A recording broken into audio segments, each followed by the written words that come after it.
Qu'est-ce que la sclérose en plaques? La sclérose en plaques est une maladie auto-immune, une maladie du système nerveux central, cerveau et moelle épinière.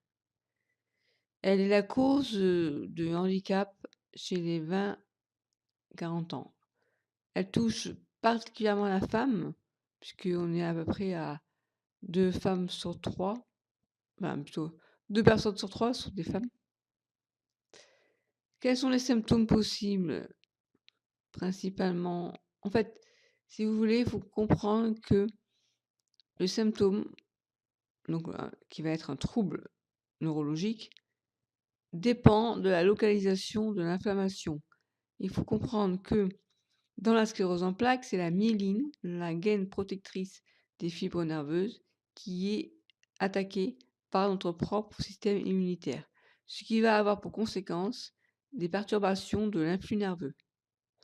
Donc cela peut provoquer, selon la localisation de cette attaque de myéline, des paresthésies, c'est-à-dire des troubles de la sensibilité, hein, des fourmillements.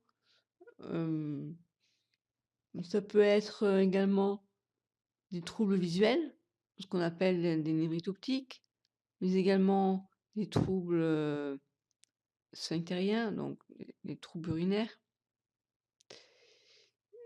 Également des troubles, au niveau de l'incontinence anale, c'est plus rare, mais ça existe aussi. Il peut y avoir une faiblesses musculaires au niveau de la main, du bras, des jambes.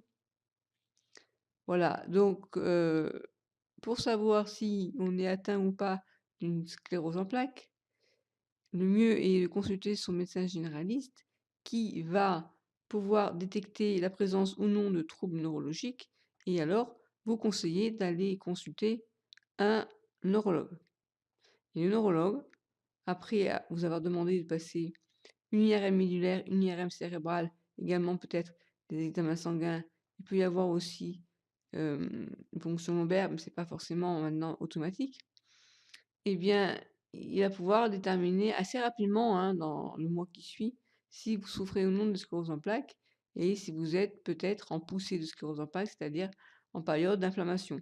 Et dans ce cas-là, il vous proposera sûrement une cure de bolus de cortisone, c'est-à-dire de la cortisone à forte dose qui est proposée en intraveineuse. Voilà.